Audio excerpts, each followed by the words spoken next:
이 친구래. 이 아저씨 때 이제 백제가 막 해외로 진출하는 일이 벌어져. 근데 진출을 그냥 했다라고 하면 못 믿겠지. 뭔가 나라의 기틀이 마련돼 있고 왕권이 강했기 때문에 그런 거야. 자, 우리가 지난 시간까지 고려의 통치체제의 정비에 대해서 이제 살펴봤습니다. 뭐 군사제도, 뭐 교육제도까지 이제 다 살펴봤는데, 자, 이제는 이제 고려 초기 성종 이후에 이제 누가 등장하냐면 문벌 귀족이 이제 등장합니다. 고려 초기에는 호족이 이제 정치를 했다라 그랬잖아. 그러니까 호족들이 후삼국 통일 왕건을 이제 도와서 이제 나라를 건국을 하고 이 친구들 또는 왕건조차도 호족이었지. 이 친구들이 이제 정권을 잡았는데 이 친구들이 이제 문벌 귀족화 되는 거야. 물론 중앙에 있는 애들만 그렇게 되고 지방에 있는 애들은 이제 향리로 이제 성종 때부터 이름 바뀌어서 향리라는 이름으로 호족인데 향리라는 이름으로 쭉 있게 되고 나중에 고려 말 공민왕 때 가면 신진사대부라는 이름으로 등용이 되어서 정치를 하게 됩니다. 자, 이제 그래서 우리가 이제 살펴볼 것은 오늘은 이제 문벌 이제 귀족이야.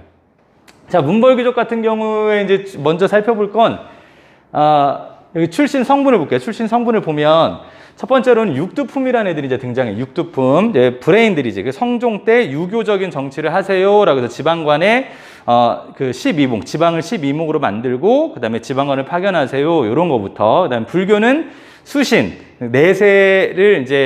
내세를 목적으로 하고 있는 종교고, 그다음 유교 같은 경우는 현세를 목적으로 두고 있으니까 정치하려면 유교로 해야 된다라는 얘기까지 했던 그 최승로가 대표적인 육두품이었지. 그다음에 육두품하고 호족들, 이 친구들이 이제 대부분 문벌귀족의 출신 성분이 돼. 육두품하고 호족들, 당연히 이제 호족은 들어가겠지.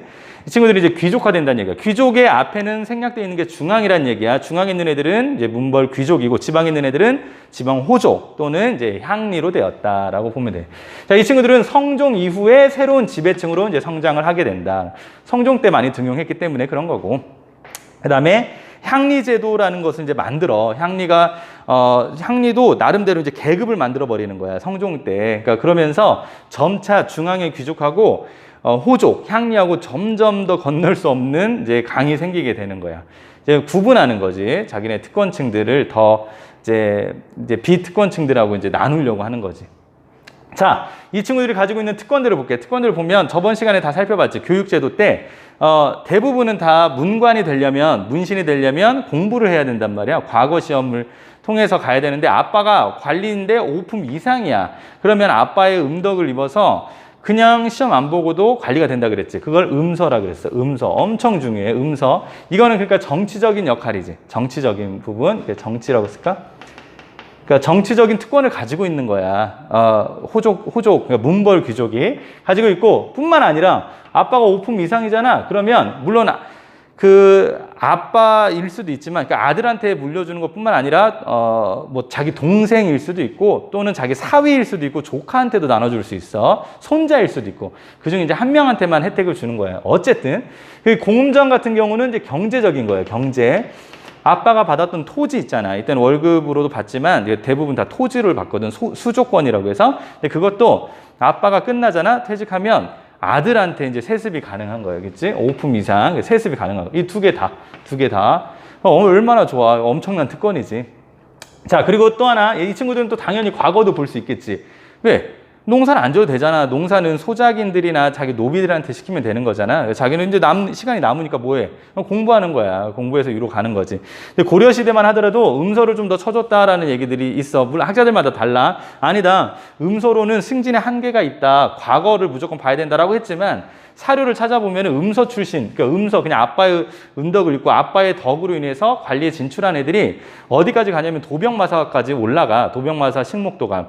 그 도병마사하고 식목도감에 들어가려면 자신이 재신이라는 거, 아니 그 중서문화성의 재신 또는 중추원의 추밀까지 올라가야 된단 말이야. 그러니까 최고 올라갈 수 있는 관등까지 올라갈 수 있다라는 걸 볼 수 있지. 조선시대는 완전 달라. 조선시대도 음서가 계속 유지는 되지만 이제 아빠가 2품 이상이어야 되고 음서 출신들을 그렇게 대우해주지 않아.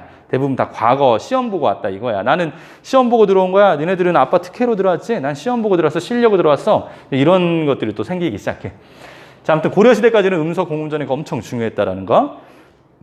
자, 이제 특징 볼게요. 문벌귀족의 특징을 보면 이 친구들은 자기네가 너무 좋은 거야. 자기네들이 특권, 다른 친구들은 못 누리게 했으면 좋겠어. 그래서 누구끼리 하냐면 자기네들끼리 결혼해. 그리고 더 잘 나가는 문벌귀족. 문벌귀족이라고 해서 다 잘 나가는 건 아니잖아. 뭐 이렇게 얘기도 삼성, 현대, 롯데 뭐 이렇게 있지만 그 중에 짱은 거의 삼성 아니냐, 삼성?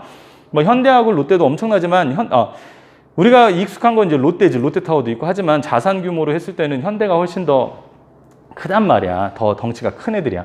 그런 것처럼 문벌귀족 안에서도 급이 있어. 그럼 자꾸 더 높은 급 애랑 결혼하려고 하겠지. 그러니까 폐쇄적인 혼인 관계가 이루어지는 거야. 일반 서민들하고는 당연히 안 하겠지. 자, 그러면 귀족 중에서 짱이 누구게? 왕이지, 당연히. 그래서 왕실하고 결혼하려고 엄청나게 노력을 합니다. 실제로 그렇게 합니다. 왕실하고 결혼을 해. 그래서 어떻게 되냐면 내 딸을 첫째 이제 왕한테 준단 말이야. 그러면 내 딸하고 왕 사이에서 난 아이가 있겠지. 그럼 그 아이한테도 내가 물론 이제 외할아버지가 되겠지. 그 손자한테는.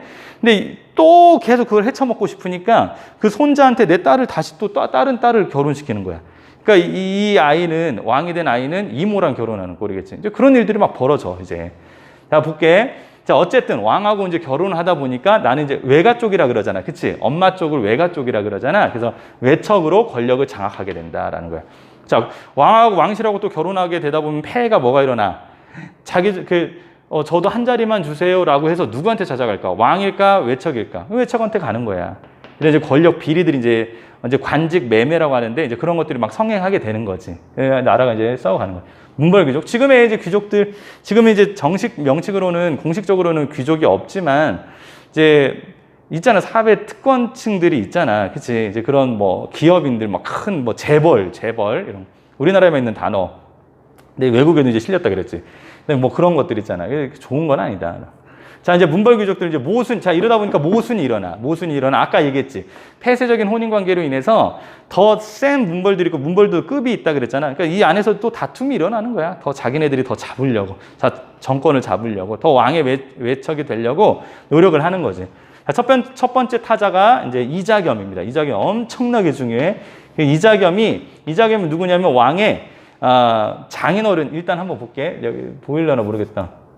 자, 일단 예종이라는 왕이 있어. 예종이라는 왕이 있고 이자겸의 딸하고 결혼을 해. 이자겸의 딸. 이 사이에서 아들이 태어나겠지. 걔를 이제 인종이라 그래. 인종. 자, 이렇게 있단 말이야. 이렇게 있는데 이거는 이자겸의 딸이라고 해서 이렇게 쓴 거야. 이자겸이라고 쓸까? 아버지는 이자겸. 자, 이렇게 있어. 이자겸한테는 또 여러 딸들이 있겠지. 근데 이 이자겸은 인종한테 뭐라고 부르냐면 외할아버지라고 불러야 된단 말이야. 그치? 외할아버지잖아. 우리 엄마의 아빠잖아. 외할아버지인데 넷째 딸, 셋째 딸, 넷째 딸인가? 그건 정확히 잘 모르겠어. 넷째 딸, 다섯째라고 치자. 얘를 인종하고 결혼시키는 거야. 그러니까 인종은 이모랑 결혼하는 거야. 이모랑. 이렇게. 끔찍하지 않니? 이렇게 결혼한 거야. 이렇게. 그럼 얘 권력이 어떻게 되겠어? 근데 얘만 그런 게 아니야. 얘 아빠도 그렇고 얘 할아버지도 그랬어. 물론 견제하려는 왕들이 등장해. 이전에 얘네들 나오기 전에 숙종이라고 해서 숙종 때 얘네들을 견제하기 위해서 되게 많이 노력을 했고, 그다음에 뭐 예종도 마찬가지였어. 많이 했고, 인종 태정관 경성목 현덕전 순선원 숙예인 아무튼 좀 노력을 많이 했지. 외척을 어떻게든지 제거하려고 많이 했는데 잘 안 됐지. 하여튼 인종은 이런 거야. 그러니까 파워가 이자겸이 엄청나게 세다고. 인종은 얘한테 외할아버지라고도 부르면서 장인어른이라고도 불러야 되는 진짜 말도 안 되는 일이 벌어지는 거지. 이렇게. 나중에는 이렇게 가족들끼리 막 결혼하는 게 또 많아. 그리고 또 자기 뭐 남매들끼리도 막 결혼하는 일들이 벌어져. 근데 그걸 보고 몽골 애들이 야, 이거 좀 이상하지 않냐? 해서 그거 좀 바꿔버려라. 그랬더니 우리 고려에서 이제 원나라 간섭기 시절에, 그러니까 몽골한테 지배당했던 시절에 웬만하면 몽골 말 들어야 되잖아. 근데 왕실이나 귀족들이 그건 싫다 그랬어. 우리 가족들끼리 결혼하는 거 막지 마라. 이렇게 얘기를 했어. 아무튼 걔네들도 막 혀를 찼던 일들이 있어.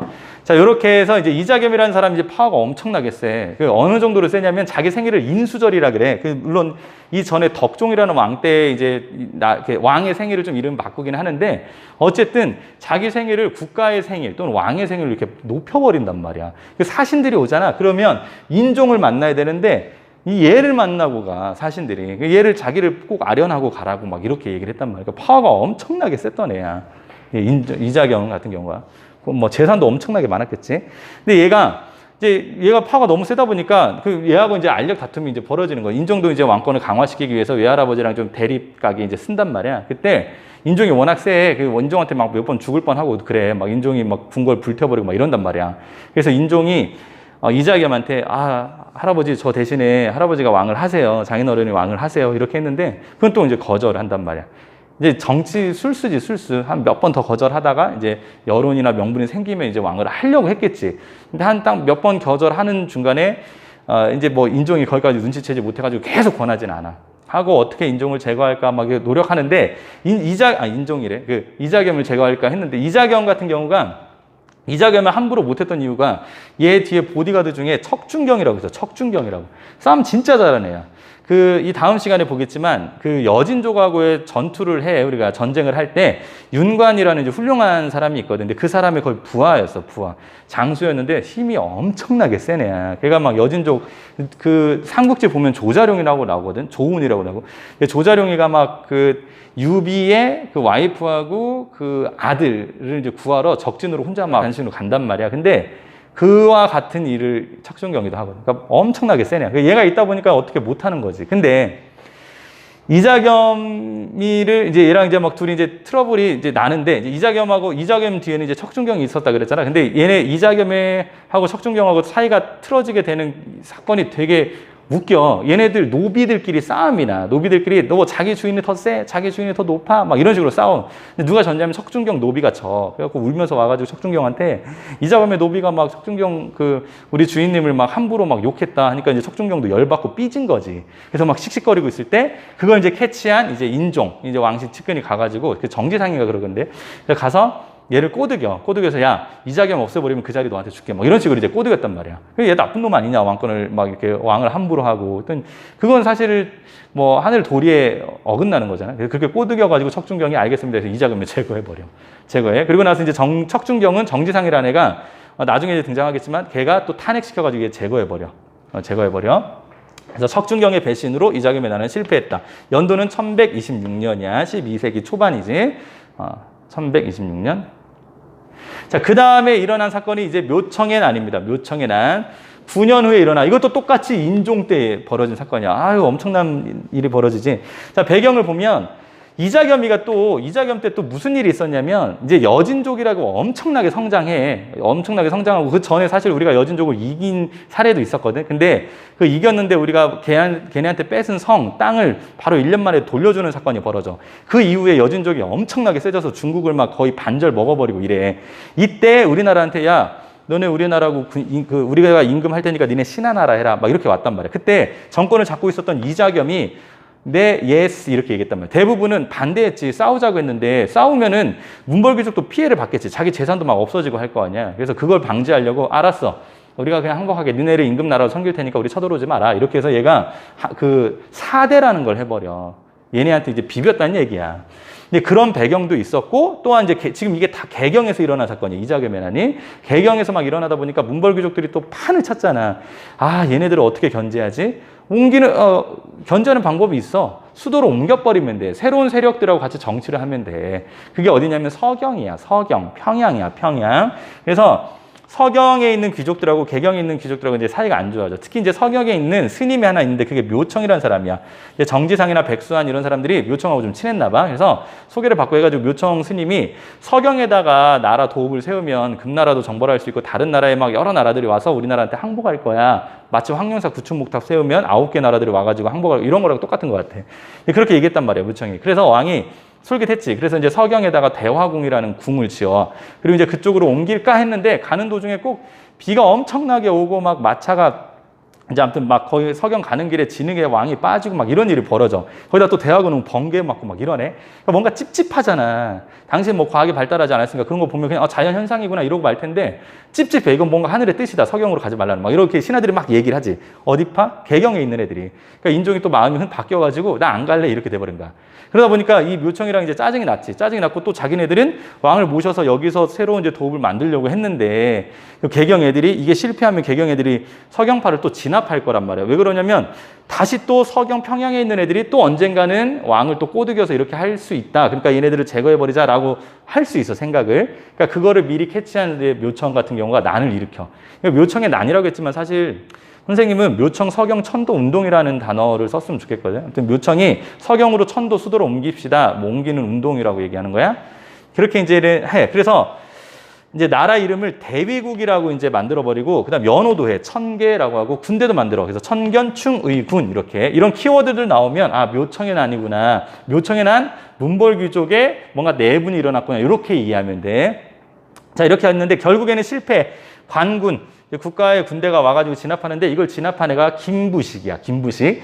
김부식 같은 경우는 책 쓴 사람 아니니? 삼국사기라고 해서 우리 저번에 다 배웠지. 신라를 상대, 중대, 하대로 나눴던 그 김부식이야. 문관 출신들이 대부분 군의 통솔권을 다 가지고 있어. 그러니까 장군이 존재해, 무신으로. 근데 군대를 직접적으로 움직이는 거는 문관이야, 문신이야, 문신. 그러니까 무신들은 차별받겠지. 다음에 이제 무신 정부에는 그래서 일어나는 거야. 자, 아무튼 김부식 같은 경우가 묘청의 난을 진압하는데, 묘청을 싫어한 것도 있지만 진짜 싫어했던 사람이 여기 나와 있는데, 이따가 이거 할게. 묘청의 난 편에 섰던 사람이 정지상이야. 근데 정지상은 당시에 글을 엄청나게 잘 쓴 사람이야. 특히 시를 잘 쓴 사람이고, 당시에는 시를 잘 쓰는 사람이 인정받았어. 지금으로 얘기하면 랩이야, 랩. 얘는 뭐냐면 그냥 일반 산문, 그냥 산문 있잖아. 딱딱한 글, 에세이나 이런 거 잘 쓰는 사람이야. 그러니까 뭐 발라드 잘하는 사람, 쟤는 랩 잘하는 사람. 그럼 지금 시대로 쳤을 때 누가 더 인정받겠어? 쇼미더머니 해가지고 막 랩 잘하는 애가 인정받잖아. 힙합 아니 뭐 트로트라고 할까? 트로트든. 그러니까 정지상이가 더 잘 나가는 거야. 그러니까 얘는 시기 질투가 좀 많았었어. 근데 명분이 생긴 거지. 쟤를 없애버릴 수 있는 명분이. 이제 정지상을 없애버립니다.